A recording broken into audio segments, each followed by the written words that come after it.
Good afternoon, everyone. My name is Mitch Piper. I'm the National Membership Director here at ASTPS, and I'm glad you guys could make it today. So we have a pretty great presentation for you guys, and by one of our pretty awesome vendors here, who's also a pretty good teacher as well. He's taught at a couple of our seminars. So. Before we get started, we're going to go over a couple of housekeeping things. So the handouts, if you want the handouts, you have a bar with all the options, and there's chat and things like that. There's a thing that says handouts on it. You're going to want to click that, and you can download them, and you can open them up. There's a chat, so you can chat in that, or there should be a questions, or maybe you type your questions in there. No, there's a questions tab too. So you can type in some stuff, and we'll try and answer a few questions. Looks like some people are already asking questions, but let's see what he covers first before we give him any. We'll probably answer them at the end. So there's going to be 2 polling questions. There'll be one towards the beginning, one towards the end. You got to answer those. They're not hard or anything. We got to make sure you're paying attention. And you have to be in it here for 50 minutes to get the credit for it. So if you're in for 49 minutes, I'm sorry, I can't help you. You have to be in for 50 minutes. And then we're going to send you your certificate probably about a week. We'll email them out to you. So before we get started, though, I just had to cover a couple more things here. So for one, Canopy has nothing to do with Tax Help software. Canopy just is sponsoring all our webinars. So you know, all the webinars you see for like the next year or so, they're all going to say sponsored by Canopy. So no association at all. Let's see, what else do I have here? Membership. So remember, all memberships are July 1st to June 30th. So today is June 29th. The membership, if you haven't renewed yet, your membership's going to expire on Friday. So not right now, but afterwards, give us a call, or you can go online. It's astps.org/renew, and you can renew it, or give us a call after the presentation's over. The boot camp, we only have 4 boot camps left. Foxwoods is our next one, July 12th. There's only 3 spots left for that. After that is New Orleans. That's 50% full, looks like. I'm not sure what the dates of that one are here. Let me check before.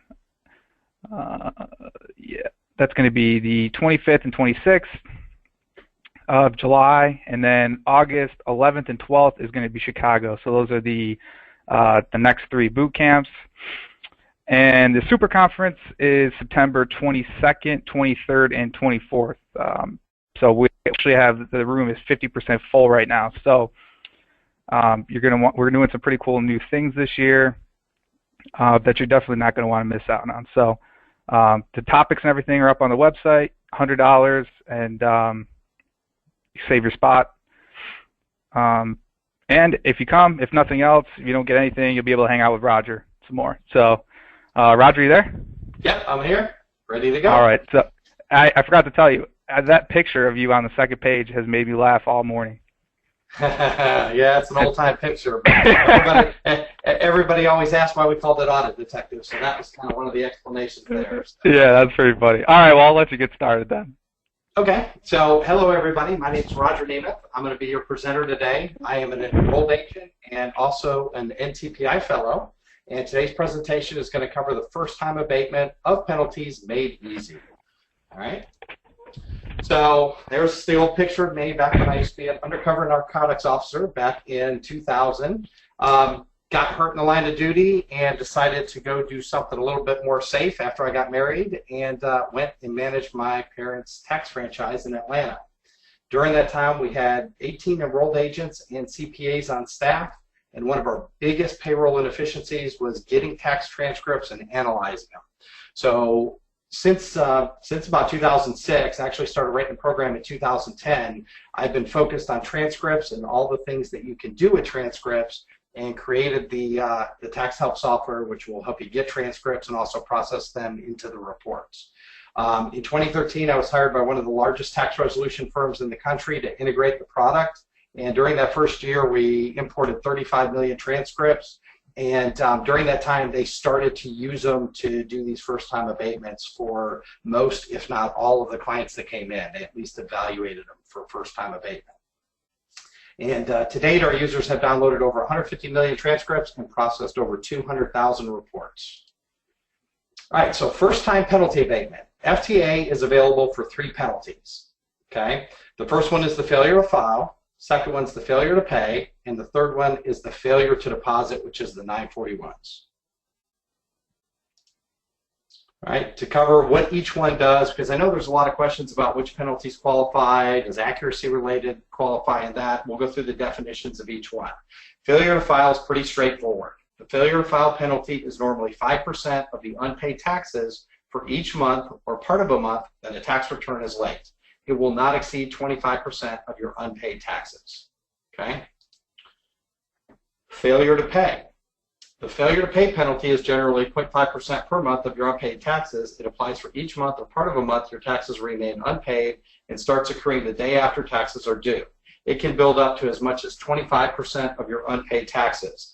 Needless to say, those that do tax resolution, or even if you get a client that forgets to file and comes back to you a year later, you quickly realize that the penalties can be 50% of what they owed in the first place. And in many cases, it can put a payment plan out of reach for most people. So this is going to be one of the tools that you're going to be able to use to at least lower some of those penalties and enable you to better serve your clients. All right, the failure to deposit for the 941s. Now this one actually has 3 components, all right? And the 3 components of a correct deposit are: the deposit is made timely, it's in the correct amount, and in the correct manner. In the correct manner. A failure to comply with any of these components will subject the deposit to the FTD penalty. Additional details can be found here. And if you've got the downloaded slides, you should be able to click on that link. It'll take you to the IRM that talks about the failure to deposit penalty in a little bit more detail. This presentation will focus on the failure to file and the failure to pay penalties in reference to individual taxpayers. Much of the information contained in this presentation will also apply to the FTDs as well, but no specific examples are given. And one thing I will tell you about the business transcripts, if you ask for a first-time abatement on, say, the 1120, you also can ask for another first-time abatement for the 941s. So you kind of get into those different scenarios to where a penalty on the 1120 won't preclude it in the prior 3 years on the 941 payments as well. So it kind of gets a little bit more complex and would require more time than we have today. If you have any specific questions, you can reach out to me after the presentation. There is pretty much a database that my father keeps. He was the one that originally came up with this presentation about 2.5 or 3 years ago. He's given the presentation at the ASTPS Advanced last year. And he's also done it for NTPI and been published in the NTPI Journal. And for those of you that have attended either of the presentation that I've done on his behalf or his presentation, this one is completely updated. Covers all the basic information the original one does, but some things have changed over the past 2.5, 3 years as it applies to first-time abatement.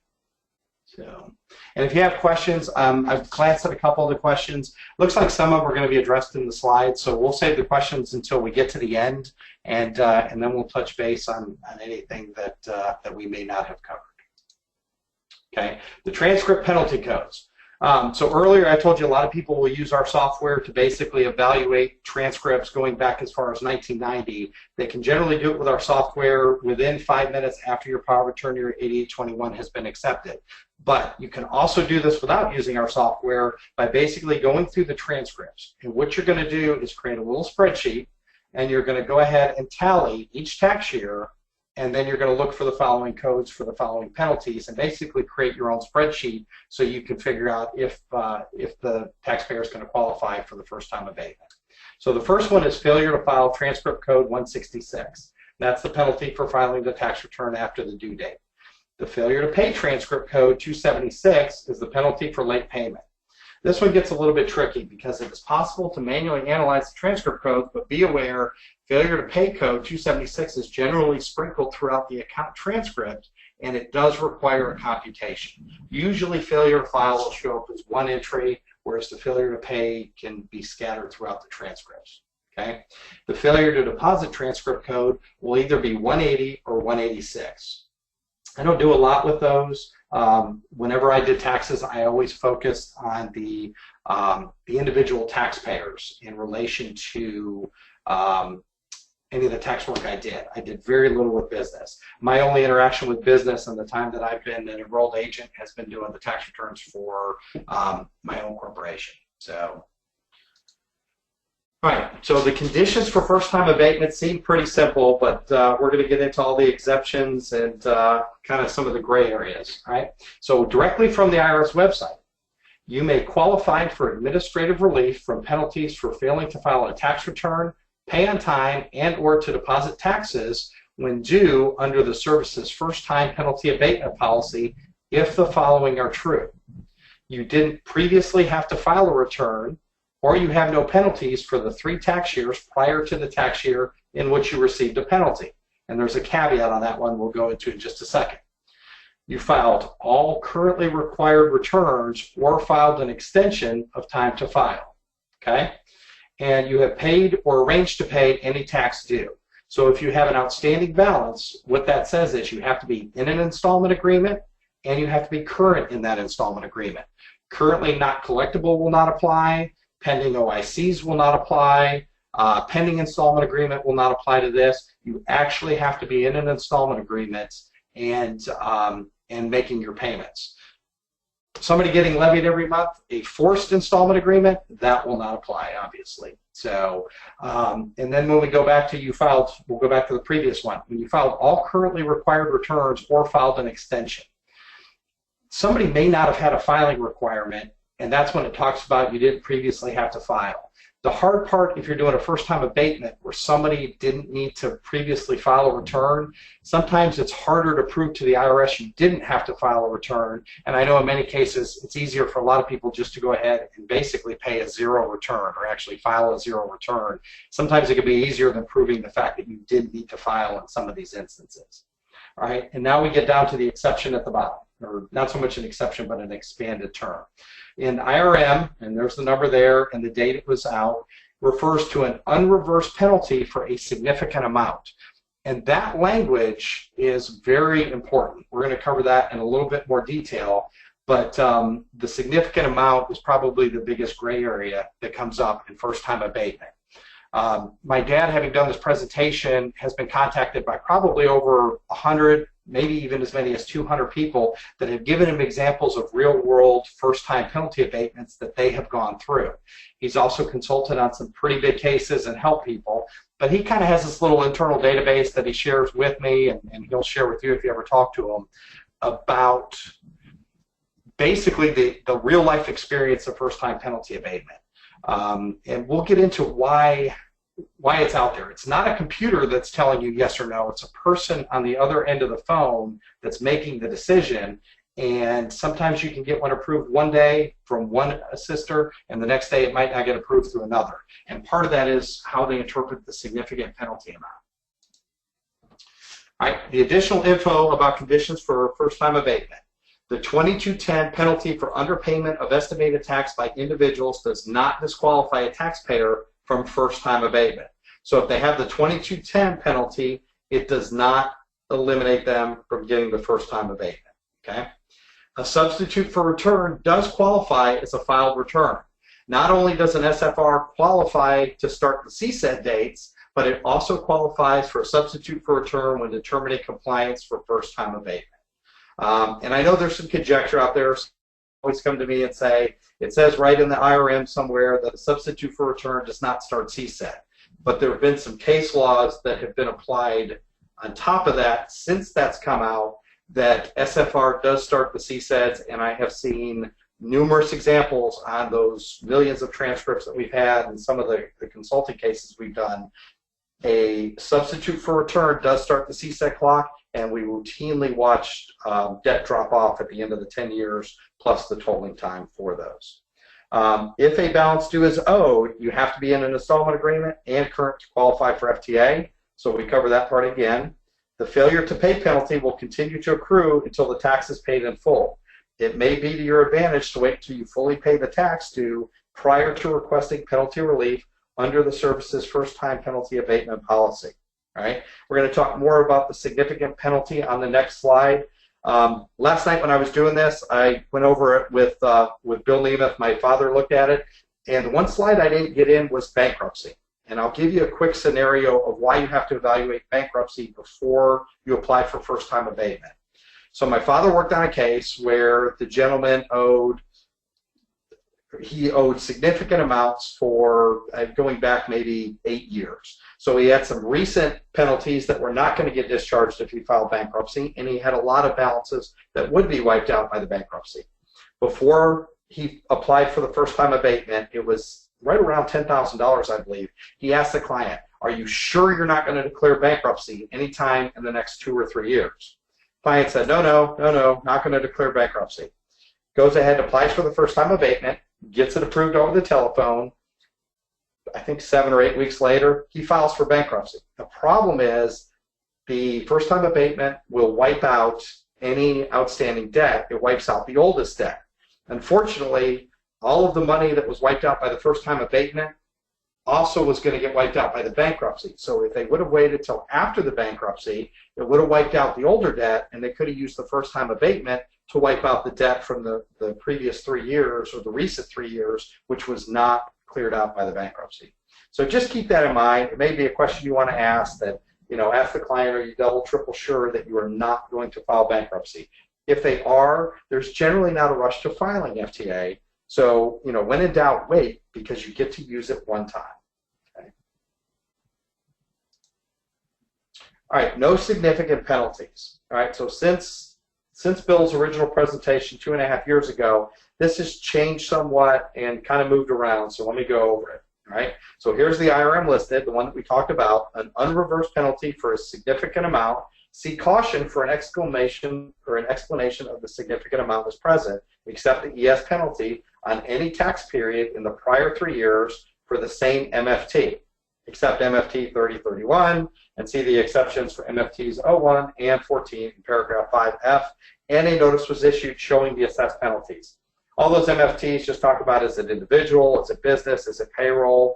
We're not going to get into that. This is directly out of the IRM and where it lists the unreversed penalty for a significant amount.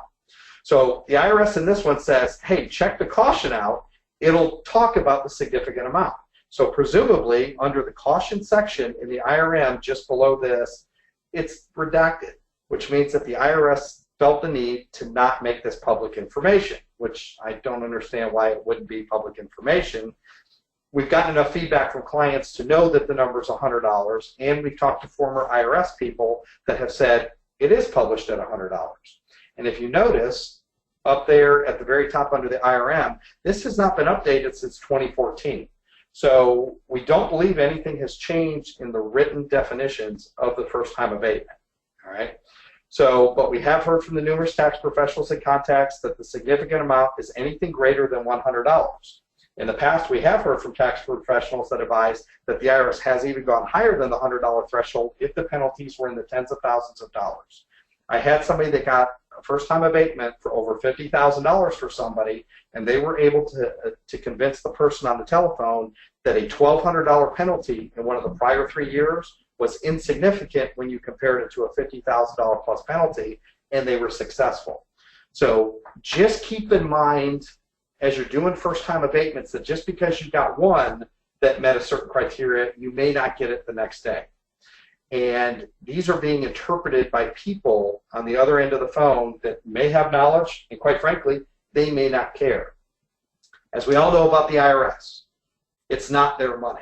So sometimes you get that revenue officer or that assistant on the phone that quite frankly just doesn't care and wants to clear the case off. Those are the ones that we like to deal with because things generally go quick. Other people treat the IRS as debt like it's their own money. Those are the ones that will fight with tooth and nail on every little issue. They'll deny things even though they should have applied it, causing you more payroll to overcome the things that they should have allowed to go through in the first place. Okay?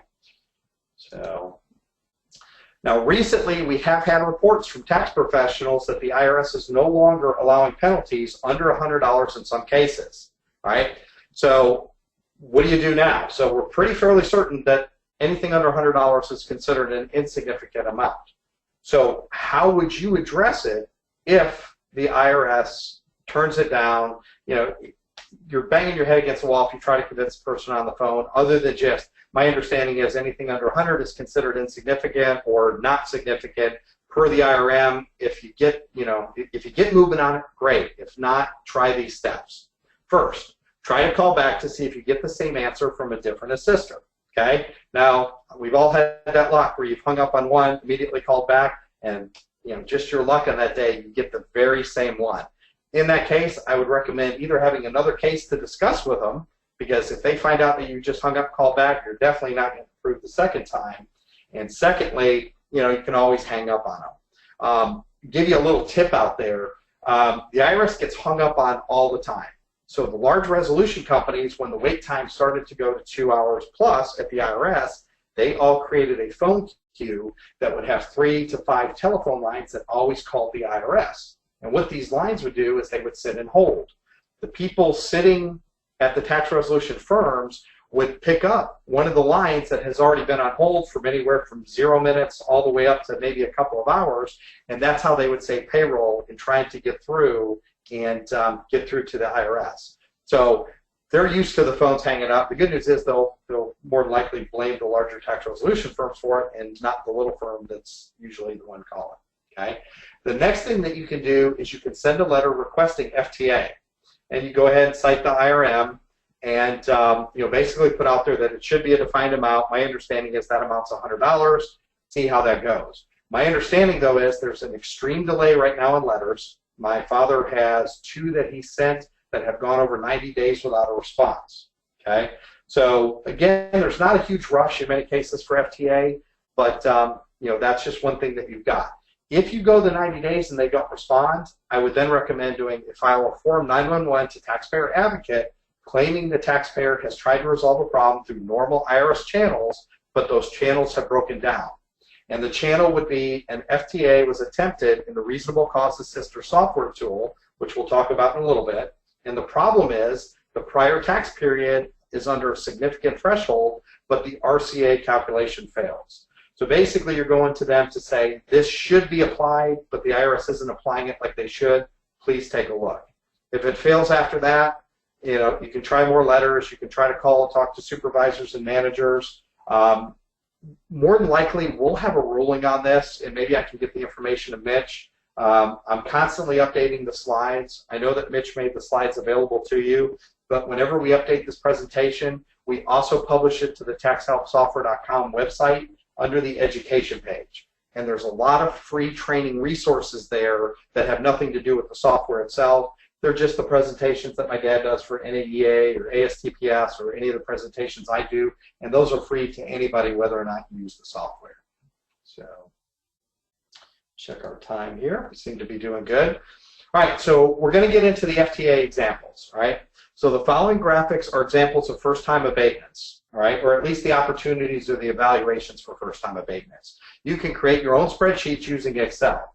These examples are from the Tax Help Software's Patent Pending Transcript Analysis Report. The report is available 10 minutes after the 2848 or 8821 is processed by the IRS CAF unit, allowing you to check for FTA opportunities on any client back to 1990 in just minutes.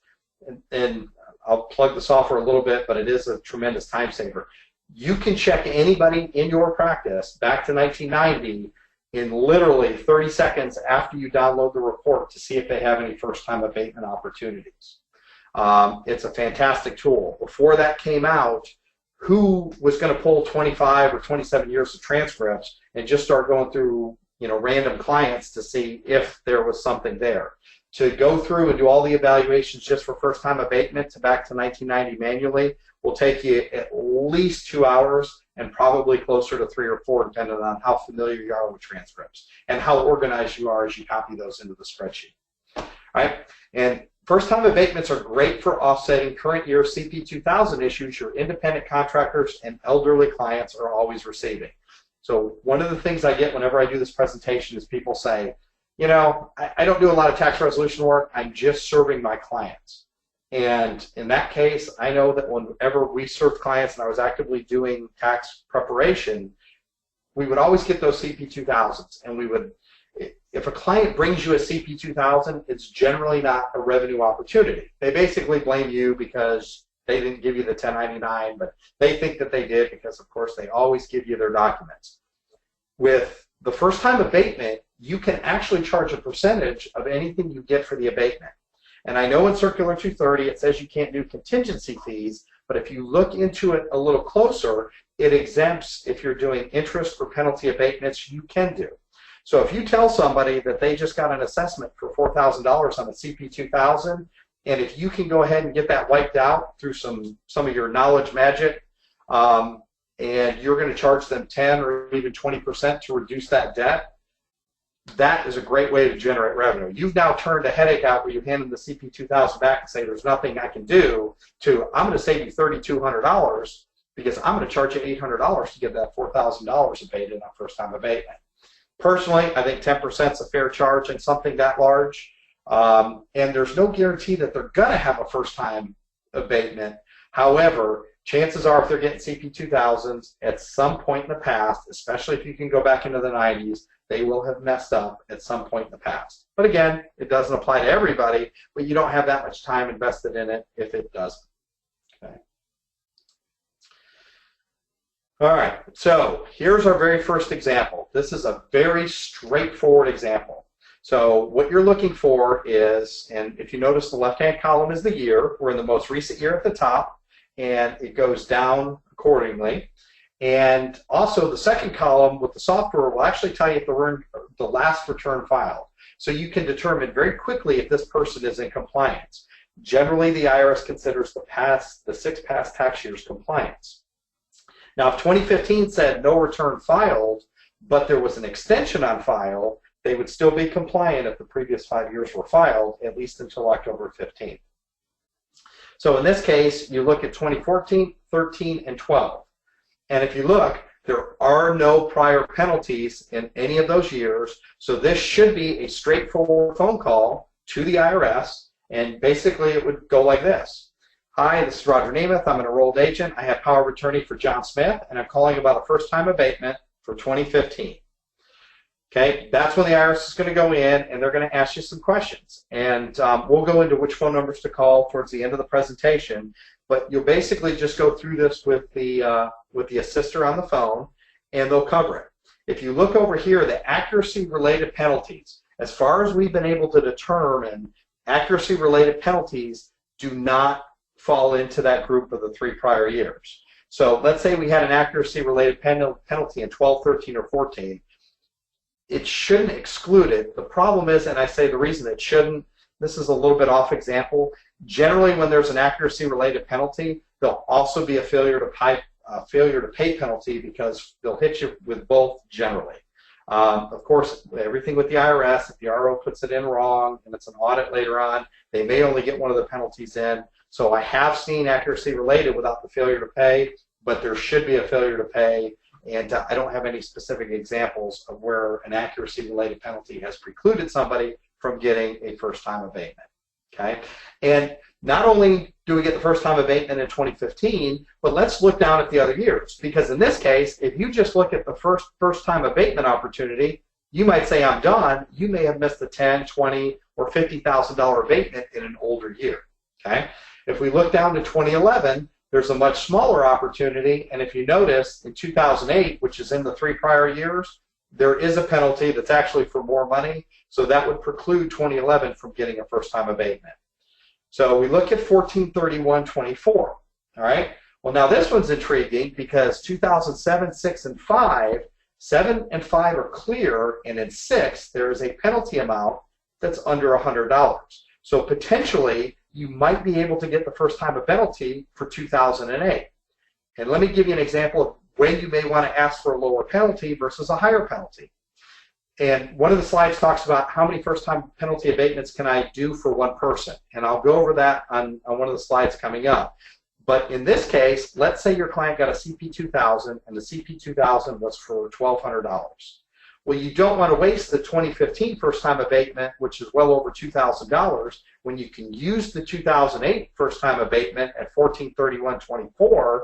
Worst case, you don't get it from the IRS, you flip around, hang up, call back, and you ask for 2015, which is completely unrelated. Okay? And the potential is there that you might be able to do multiple first-time abatements. Okay, so now let's go look at 2004. All right, there's a pretty big possible abatement. It's 15,000 plus. All right, but there's those pesky little zeros that are in 2003, and we also don't know what's in 2002 and 2001. So we can't make the determination right off the bat if those years are clean, but let me tell you what the zeros do. In our software, what the zeros tell you is that there has been a penalty abatement. So most of us do a little bit of bookkeeping, and you understand that blank and zero are two different things in accounting. Well, also in the report, blank means no penalty has been assessed. The zero means there was a penalty assessed, but it has since been abated. So if you see the zeros in ours, we'll even show you if a penalty has been abated out. Okay. All right, so now we're going to get to a little bit more challenging example. All right, so we're going to look at 2015 again. It says not eligible for FTA, the prior 3 years are not clear. And like I spoke about in the previous example, the zeros indicate that there are abated penalties for that tax year. That means at some point there was failure to file, failure to pay assessed, which precludes that from being a first-time penalty abatement. The rest of the numbers in this example are the same as what we just looked at, so you would now keep going down to evaluate the other years, and in this case, your best opportunity for first-time abatement would be the 14/31/24. Also keep in mind that if first-time abatement doesn't work, you always have the option to do reasonable cause, and that's the last couple slides that we'll talk about is the reasonable cause. All right, now here's the under $100 example. So this year, by the terms of the IRM, 2015 in this example should be eligible for FTA because the prior 3 years are clear. Okay, 2012 has combined penalties that are under $100, which are not significant as defined by the IRM. Okay, now be aware, if you were to call in on this one right now for an active client, we give it about a 50-50 chance that they're going to turn it down and say that they're not able to do it. So just keep that in mind. You've got your appeal procedures in place. The one that I like the best is not to just call back once, but call back 2 or 3 times, maybe over a couple different days, see if you have success. Maybe call back later in the day. If you call back later in the day, you might get West Coast people if you're on the West Coast. If you're West Coast, call earlier. Maybe you'll get some East Coast people that'll look at it a little bit differently. Again, this is one of those things at the IRS where you're probably going to get different answers from different people, and I think it's more a function of the lack of training at the IRS on some of these procedures. So, and what I found from feedback from our users, anybody with revenue officers, they seem to be better educated on this. You're more likely to get a first-time abatement opportunity with a revenue officer. We've even had real-world examples where a revenue officer has done multiple first-time abatements for people and said, hey, it's okay, you can do multiple first-time abatements. But we're going to talk about that in just a minute. Right, let me check our time. All right. All right, the assister is using a computerized tool to determine FTA. All right, and the IRS Assister is using a decision support software called Reasonable Cause Assistant. They have a couple of tools at the IRS, mostly based on Excel. They also have a CSED calculator that's based on Excel. And quite frankly, I think that one has problems as well. So these are probably third-party applications that are created through some kind of contract, and it's basically a question and answer kind of thing for the Reasonable Cause Assistant.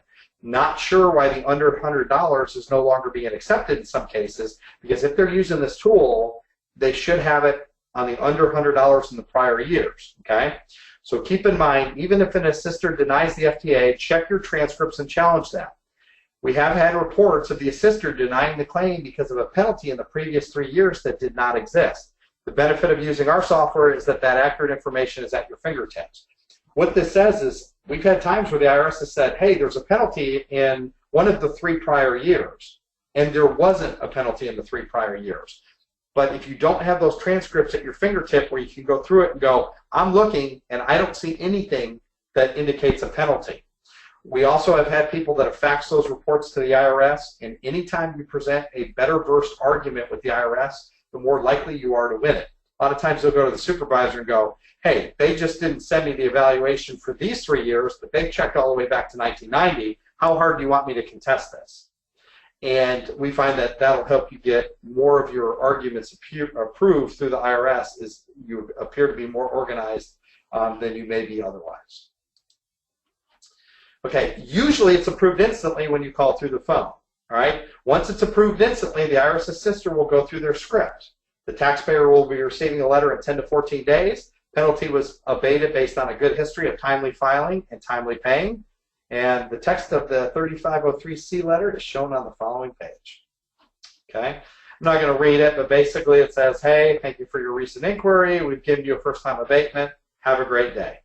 I don't have any examples of them approving it over the phone and then it getting denied later on. So if they give you the approval, that's pretty much going to be it for it being approved. So, all right, who can call the IRS? The taxpayer can call. They can call the standard line, the 1040 line, the 800-829-1040 line, or the IRS has just released the new IRS penalty assistance line. All right. And I've gotten mixed results. My understanding is the practitioner line has recently gotten a lot better. I've heard hold times as less as 10 minutes are routine on the practitioner line, and the first-time penalty abatement line can now go 30 or 40 minutes. So you may want to play around with it in your firm, or if you've got two lines, call them both, see which one's shorter, spend less time. Also, it's IRS policy that you can ask about 3 clients on any given phone call. So instead of just doing one at a time, if you've got multiple clients, lump them together and always have them ready to go. That way, if you ever do get through to the IRS, it's a payroll saver because the longer you're on hold, less money you're making. Okay. Now the tax professional can also call, but only if they're under 24 or Form 2048 power of attorney. And in that case, you'll call the practitioner priority service line or the IRS penalty assistance line. One of my dad's best practices is he literally pulls a transcript on anybody that walks into his office. I've seen him get on an elevator and talk to people at hotels about taxes because he wears his name tag. He's actually gotten POAs from people in hotels and gotten them as tax resolution clients, but the man gets power of attorneys on everybody. And what he'll do is he always checks for first-time abatement. Well, let's say the taxpayer owes $1,500 and he finds a first-time abatement opportunity for, say, $800. It's really not worth his time to charge 10% and $80. So he actually has a little script. He'll send in an email and say, hey, if you want this $800 credit, call this number, say the following, and you should get it. And he's been very successful. So he's not eating his payroll to not make any revenue on it, but it's great goodwill with those clients because $800 to your client, they're going to be very happy with you. And again, you didn't kill a bunch of payroll trying to get it in the first place. So just be aware, if you do an 8821 on a client, the 8821 will get you the information. You can call the IRS and discuss the case. You just can't do negotiations. And from my understanding, applying for a first-time abatement is considered a negotiation, so the 8821 does not apply. Okay. All right. Now, the IRS has even gone one step further. They have actually started putting this notice in a lot of balance due notices that they're sending out. So the IRS should be very well versed on this. Matter of fact, the Taxpayer Advocate did a report that said the IRS has gotten much better in letting people know that there are first-time abatement opportunities out there that you can basically just call in and check. My understanding is if a taxpayer just calls in and says, do I have any first-time abatement opportunities, they're possibly going to work with them a little bit. If you as a tax professional call up on a fishing expedition, didn't pull the transcripts and just say, I'm calling to see if John Smith has any first-time penalty abatements without giving him a year, amount, or if the prior 3 years are clear, they're not going to do it for you unless you just happen to have the nicest person in the world. So, all right. The Form 2848 must cover all years. So in order for a tax professional to request an FTA, they must have POA for the year in question and the previous 3 years, or the assessor will not continue the evaluation. Example, if you're calling about a 2005 tax year FTA, you must have POA for 2002 through 2005 at a minimum, because technically they can't talk to you about any other years other than what's on your POA. Right? How high can you go on a threshold on a phone call? And before the comments start blowing up that this slide is not accurate, wait till the next slide. So tax pros have reported up to $10,000 so far. I get reports of that a lot. I get reports sometimes of $12,000 being approved. Also, be advised that the IRS won't just abate the penalty amount. They will also abate any interest on that penalty. So if you get approved for a first-time abatement on, say, $10,000 and there's another $7,000 of interest on there, you can also get that abated as well. But the abatement opportunity that we talk about, kind of the unpublished thresholds of when they require it in writing and when they'll do it verbally, 10,000 seems to be the informal threshold, not to say that there won't be exceptions. Okay? More than a $10,000 abatement request usually requires a letter. Okay? The highest first-time abatement I am aware of is over $125,000 in California. I've had some people at trade shows tell me they've gotten over $150,000, but the person I heard about from the $125,000, I feel comfortable enough to publish that as the highest confirmed amount I currently have. Okay? So we added this slide just now because when Mitch and I were getting ready, somebody had texted in and advised the following. One of the attendees on this very presentation advised they got a $77,000 first-time abatement approved over the phone 2 weeks ago. So I'm hoping that they used our software, but you know they may have done it on their own. So just goes to show you, it depends who you get on the telephone as to whether or not you can get something approved or not approved. Here's another actual example, all right, with over $10,000 FTA with one phone call. One of our users shared the following real example. TaxPro was trying to get the taxpayer's balance below $50,000 to qualify for a streamlined IA. Hence, they didn't want to fill out the 433, like none of them ever do. The taxpayer was able to get their $100,000 debt paid down to about $64,000 with savings, but were still short. Both spouses had $100,000 a year jobs that would have been at risk if liens were filed. The TaxPro used an FTA to get $9,753 FTA with one 10-minute phone call. With interest, the total amount abated, including the interest on the abated penalties, was $13,300. And these two little charts below are just snapshots out of our program from the actual tax help software reports that were run. And the one on the left, you can see where they had the abatement opportunity there. And then the next one, after the FTA was approved, you now see the zeros. So it's also a good tool to check the follow-ups on the abatements themselves. All right, how is the FTA applied? If the taxpayer does not have a balance due and the refund statute expiration date has not expired, 3 years since original file or 2 years since tax was paid, the taxpayer should receive a refund. If the RSED has expired and the taxpayer does not have a balance, the taxpayer receives no benefit from a first-time abatement. If the RSED has expired and the taxpayer does have a balance, the FTA amount will be applied to the oldest balance first until it is depleted. So it'll go to the oldest balance, and if there's still left over, it'll go to the next oldest balance. If there's still left over, it'll keep moving up through the oldest balances until all the FTA amount has been used up. Right? No, the IRM does not state how far a taxpayer can go back. Our users have successfully gone into the 90s, but recently we have reports of the IRS claiming claims on years prior to 1995 are too old. Use the appeal process listed previously. My father currently has 2 cases that are older than 1995 that he was told they were too old. So he's going through the appeals process, so I don't know what the outcome is yet, but there is no prior date listed on the transcript or in the IRM as to how far you can go back. Our software goes back to 1990, but my understanding is you can go electronically in and get transcripts into the 80s, and I've even heard rumors of the 70s, but I've never tried to go that far back. I have gotten them into the 80s, but not on many occasions. Okay. What happens if the FTA amount is more than what is owed and RSED is expired? So if the failure to, or the first-time abatement amounts can be applied to any outstanding balances on the day the FTA is approved. If there is excess amounts, the amount cannot be carried forward, all right?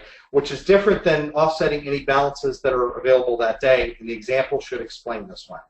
If the taxpayer gets an FTA approved today and is assessed by the IRS for an additional amount tomorrow, any leftover FTA amount cannot be used on the new balance assessed the day after the first-time abatement, okay? In other words, it's like a bullet in a gun. Once you fire it off, it will only kill the balances you currently have on the books at the time it's approved, not anything that pops up on the books in the next couple of days or any time in the future. All right? How many FTAs can a taxpayer receive? Can taxpayer A, taxpayer receive? I'll fix that header up there. All right, so according to the same IRM, the FTA administrative waiver can only apply to a single tax period for a given MFT. Okay. With that being said, we have received reports from tax professionals that IRS assisters have advised them they can request and get FTA on multiple tax years as long as each year meets the requirements. Only one FTA can be applied for at a time. Each user should review the IRM and come up with their own opinion. You know, I know people that do it. It works. I know what the IRM says. It's, you know, I'll let you form your own opinion. Okay. I got conflicting reports. If the IRS says you can do something, generally, you know, we'll go ahead and do it unless we absolutely believe it's wrong. So here's an interesting scenario. All right. Taxpayer is assessed failure to file and a failure to pay penalties in tax year 2003 on February 1st, 2005. The taxpayer never makes a payment on any balance for tax year 2003. Never had withholding, never made estimated payments. Okay. So February 2nd, 2015, the 2003 balance due is written off. The CSET is expired. Now come today, this client comes to you. Can the taxpayer request a first-time abatement for the 2003 failure to file and failure to pay, plus the interest if all the other requirements for first-time abatement are met? So let's say that they have open balances. Can you go back and request first-time abatement on 2003 with the understanding the taxpayer has never made one red cent? So they were assessed the money, it fell off after 10 years, and now you're asking for a credit of money that was never paid towards the first-time abatement. We have seen examples where that has happened. So nowhere in the IRM does it say yes or no. And talking with some other people that are a lot smarter about taxes, the belief is this: the first-time abatement looks at what was assessed. They really don't look at how the back end of how it was paid for or if the balance is written off, just making sure that it hasn't already been abated with another, you know, first-time abatement or reasonable cause. So just something to be aware of. I don't know if I would challenge this one through appeals, but I would surely give it a try because there's nothing in the IRM that I've seen that would preclude that scenario from taking place. All right, and I know we're coming up on our 50 minutes, and these are the last two slides. I'm not really covering reasonable cause, but I just wanted to touch on it because if you don't get first-time abatement, just know that reasonable cause is your next course of action that you may want to get. But my understanding is unless somebody has passed away or you've got a really good reason, don't come up with something silly.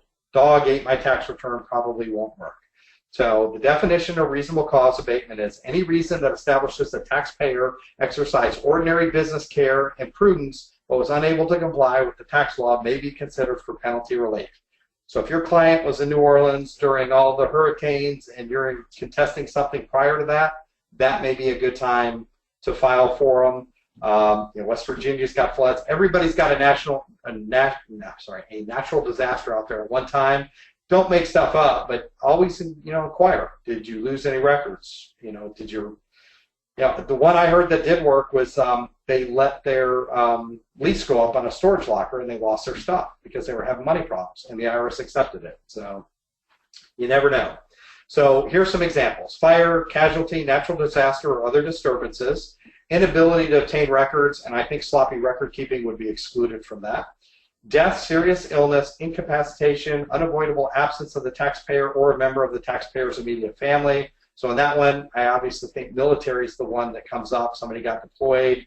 They usually are a little bit friendlier towards the military. Other reason which establish that you used all ordinary business care and prudence to meet your federal tax obligations, but were nevertheless unable to do so. Okay. All right, we're going to ask for questions, but I'll give you this last little spiel. If you would like to try the Tax Help software program, use coupon code ASTPS trial, case sensitive, for a free 14-day trial. If you would like to purchase the software, use coupon code ASTPS 10, case sensitive, for 10% off the $350 price. The price with discount is $315 for a one-year license. And just be advised, the 10% coupon code will apply to the executive product, which is going to be released next week. So, and Mitch, with that, I'll turn it over to you for questions. Okay. Well, so we're going to answer a couple of questions here, but then I'm also going to give Roger a couple minutes to talk about his product. So after the questions, the technical part of the seminar will be over, but if you want to stick around and hear about Tax Help software a little bit more, we're going to let him talk for As long as he wants, actually. So, but let me find a question here for you. In the example, when you the CSED wrote off the balance, why would you ask for a first-time abatement when it's already written off? Because you're asking for a year. Let's say that that person now has a 2015 tax debt for $20,000. So their tax debt for 2003 is gone because it was written off completely. But you can use the first-time abatement for other years. So you can move the first-time abatement around to other years. It's not like an amended return where if you go in and amend the 2003 tax return and find a refund, they generally won't move the refund to other years. They may offset the balance in the current year, but with first-time abatement, they will actually apply the abatement credit towards your outstanding balances in other years. Okay. In your experience, do you find it's better to call or write in or send letters in? I'll say 100% better to call, even if you've got a big one. And the reason that we found it, and I've heard back from people that actually do it, if you write a first-time abatement request in, they actually log it in the system somehow. And a lot of times, if you're turned down on the first one, you can't then send another letter in because they know you've already applied and got denied, and they generally won't look at it again. What we found is on the phone calls, most times they're not putting a failed to approve anywhere in the system. I've heard that they have in cases, but we've had other people that have called in 10 times on the same client and finally got one approved. So I would always recommend the phone call over the letter. And it's less payroll. You know, if you can get something done in 5 minutes, it's always quicker to get something done over the phone, in my opinion, than writing a letter. So. Okay. Let's see. Is there a statute of limitation for refunds of the penalties? Statute of limitation of the refund of the penalties. As far as we know, you can go back into the 90s and even the 80s. We just recently started to get people to ask us about that they've been turned down for going before 95, and we have people that are currently requesting through Taxpayer Advocate to take a look at those cases. So, and if you're asking, I guess one thing I didn't make clear is if let's say I get a first-time abatement in 2003. I won't get a refund on that because 2003, more than likely, the RSET has already expired. So I won't get the refund on it, but I will get to apply it to any outstanding balance. If I get a first-time abatement that the RSET has expired and I don't owe anything, it doesn't do anything. It's a wash. So. Okay. Are you familiar with the tool that the IRS ACS phone reps are using when you call in to request not first-time abatement but reasonable cause? I think it's the reasonable cause assister. I don't know that much about it other than they put into it. I've never seen it or know any of the programming details, but is there a specific example about something that they are asking when they ask the questions? No, okay. They didn't put the specifics in, but let's see, maybe we can find one more. And I was going to say, if you want to email that question in, I can forward it to my dad, Bill Nemeth. He's done a lot of research on it. He's actually in Washington today meeting with the commissioner of the IRS for, I don't know, something through NAEA. Not that he's going to ask him that question, but he's in Washington today, and maybe he can get an answer somehow if he doesn't already know it. So. All right. Well, let's just do one more here. So. Okay. Is the first-time abatement a right or a privilege? Is it a right or a privilege? It's an administrative privilege, I believe. I read something last night when I was doing the research for this and making sure that I had included everything we wanted to. It's an administrative process, not a legal one, if that makes sense. So it's from within the IRS, not through the statute with Congress. Okay. Hopefully that answers that. All right. Well, I think that's going to end the technical part of the seminar. So if you guys were done, we'll give you you're going to get your certificates probably in about a week or so. We'll email them to you. So as long as you were in here for 50 minutes, you're going to get your credits for that. I'm going to actually email out the slides because some people were having trouble getting them. So shortly, I'm going to send you an email with all that information in it. And I'm also we're having a special offer that we're gonna put in there too for a course. So if you're interested in that, you'll be able to see that. But thank you, Roger, for coming. So if you want to take a few minutes, anybody wants to stick around. I mean, I'm not sure, what you want to tell them. I know you said something about you were launching a new product, so maybe you could tell them about that or anything you want to tell them. And yeah, absolutely. And just so everybody knows, this is completely optional. So yeah, whenever I do these at ASTPS, whenever I do a presentation, they usually ask me to stay around and talk about the product. And I'll have Mitch keep answering some questions here. We still have 300 people on, so I don't know that we want to open the mics up yet, but I'll leave that up to Mitch. And I'll tell you a little bit about the executive product that will be coming out, because I know ASTPS, out of all the organizations, we probably have more users percentage-wise at ASTPS. And what I find is in the advanced classes, we're probably 75 to 90% of the people who use our product. And in the more basic, the boot camps, we kind of have a less saturation because you're just getting into it and kind of working your way through which products will work for you, your practice, and whatnot. So, not going to knock anybody else's product by anything that we're talking about here, but just kind of trying to give you an idea of where we're at. So, the executive product will have some. Well, actually, Roger. Hey, before you start, there's some people asking. They're not even familiar with your product at all. So, do you want to just start from the beginning and just tell them what it is? Yeah, I'll definitely start with the basics. So the one prerequisite for any of our softwares is you have to have an eService login. And the eService login basically says if you have an EFIN with the IRS or you work for somebody that has an EFIN, you should be able to access what's called the transcript delivery system. Our software is a desktop software that is a proxy to the IRS electronic transcripts, and it will allow you to download 100 transcripts in less than 5 minutes and generate them into a 35-section report. There's a real good demo on our website at taxhelpsoftware.com. It's a little 10-minute video that kind of shows you how fast we get transcripts and then samples from the report. But the report organizes all the data from the transcripts and looks for things, is the person compliant? Can you do first-time abatement? How much do they owe the IRS? Most of the resolution firms out there use our software. Actually, all the top 10 resolution firms for size use our software. They tell me it saves anywhere from 40 to 60% on every case. And that's just the follow-up on it, and also looking for the issues with the original cause. So that's what the basic product does. It's a very simple program that uses your credentials. You still have to fax a power of attorney or 8821 into the IRS to get approval to pull those transcripts. But I've gotten pretty good information that the IRS is going to be activating an online power of attorney or 8821 this summer in beta. I don't know how good it's going to be, but we may have the opportunity to start getting first-time or power of attorneys and 8821 submitted through an electronic portal in eServices. So that would be a fantastic tool again. And obviously, one of the best things about our software is it's absolutely secure. Everything that our software downloads is on your computer and stored on your computer, which presumably is in a tax office and is already secured. Nothing that we have goes into the cloud. None of our users actually get to see, or none of our developers see any of your information that you're requesting, unless you call us and ask us a question over the phone. And then it's only what you tell us. So the executive product is a step up for those that have been using the base product.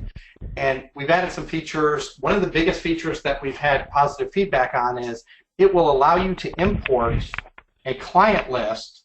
And I'll give you an example of what we did at my father's firm. We exported 3,000 people out of his Drake software into what's called the CSV file, also can be an Excel file, imported it into the software, and we were able to then run 3,000 CAF checks, which means we checked all 3,000 people to see who Bill had power of attorney on. And about 48 hours later, the software came back and said, you have power of attorney on 1,100 people. And then over the next 4 to 5 days, he requested transcripts on those people, many times back to 1990. So within 1 week with that software and about 10 minutes of man hours, he was able to import 3,000 people, figure out who he has the right to pull transcripts on, and then pull transcripts for 1,100 people and imported their data into the dashboard. The new product will also let you sort people by, you can sort it by who's in compliance, who's in examinations, who's got who has active liens. This software will also generate your 433s. If somebody upgrades or purchases the executive product prior to September 30th, you'll actually get IRS form generation for free. And that includes the IRS standards that are completed by doing 433 forms and whatnot. Price point for the Pro Plus product, which is the basic product, is $315 with the coupon code. If you're upgrading as a current user to executive, if you're currently a user, you'll get a 30-day trial if you're signed up. Those licenses are starting to go out on Tuesday of next week. And if you haven't requested it, you can let us know anytime before September. We'll send you a 30-day trial to try it out. And the price point for the executive product is a retail price of $600.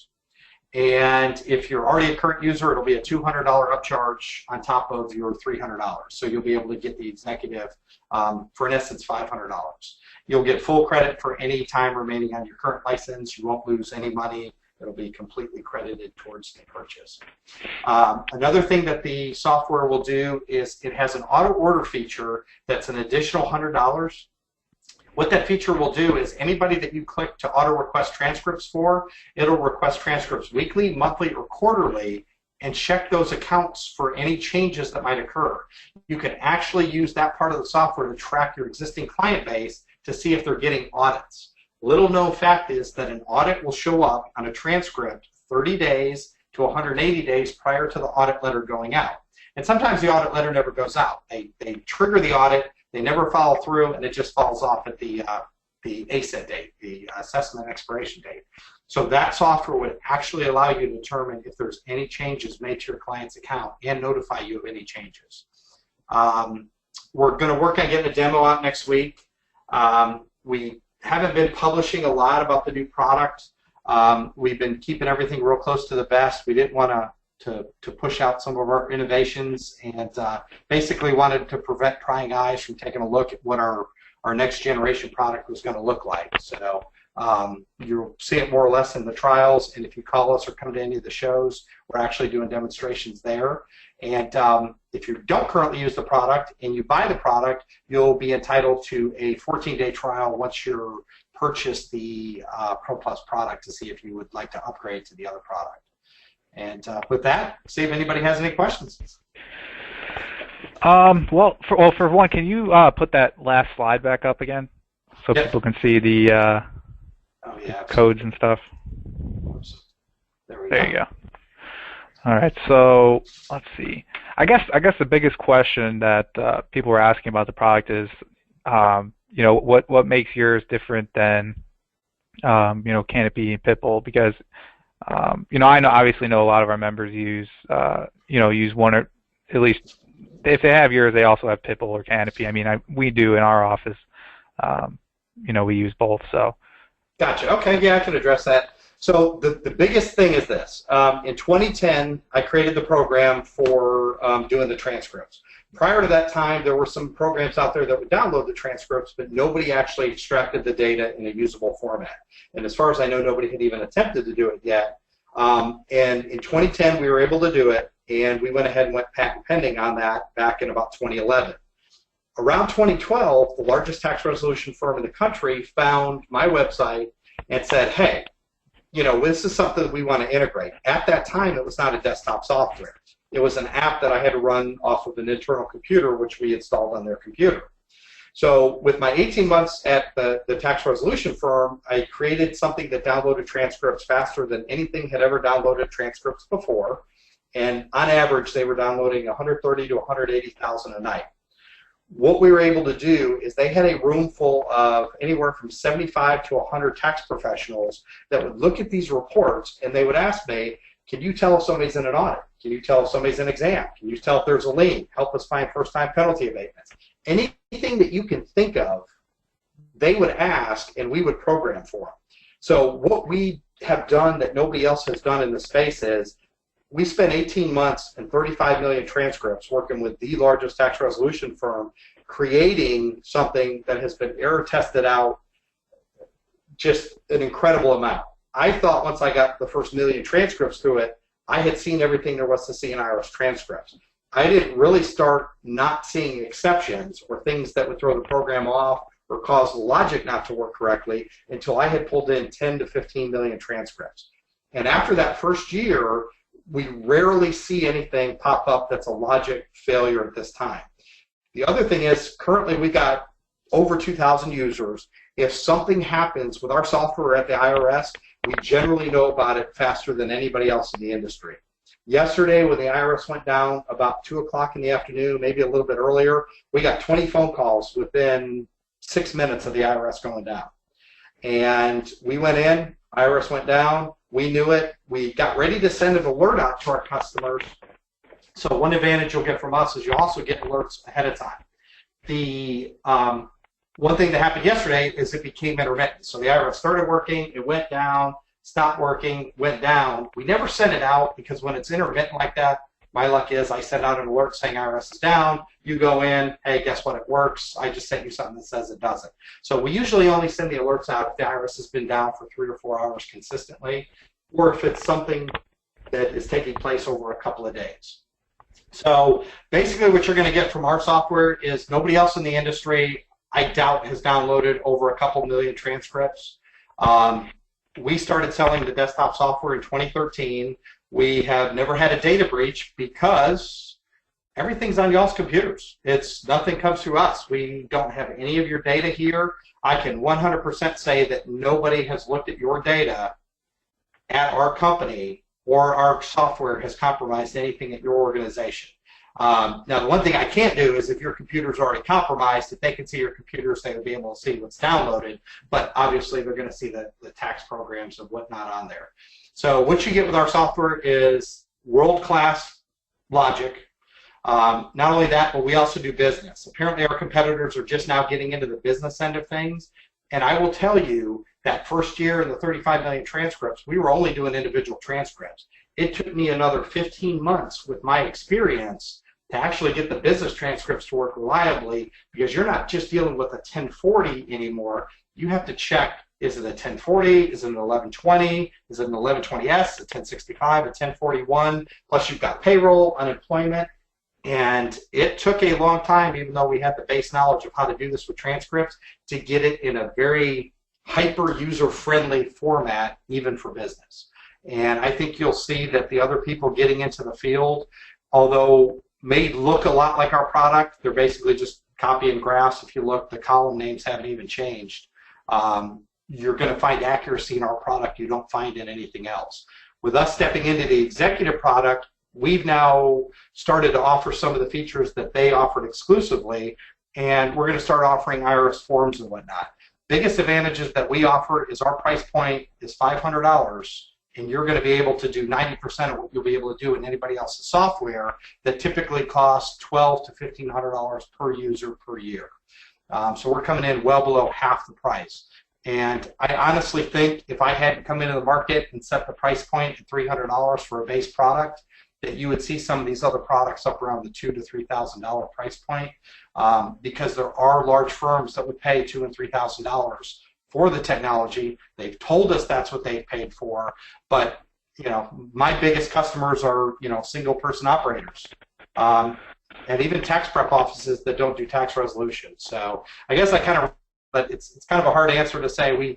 We have the experience, and we also have the IP intellectual property with the patent pending, that if that were to go through, we would probably be the only one that offers this type of service. So you'll also see the executive products start to roll out some other features that you'll see in some of those other, I guess, the CRM-based tax resolution things. So hopefully that answered that question. Okay, cool. Well, how do people get in touch with you? Do they just go to the website, or do you have a number to call if they have questions? Or yeah, absolutely. If you go to taxhelpsoftware.com, all of our contact information is there. If you do call us, phone number's on the website, but I can also give it out now. The phone number is 404-910-3605. It's 404-910-3605. I'll actually be here through the weekend working on the new launch.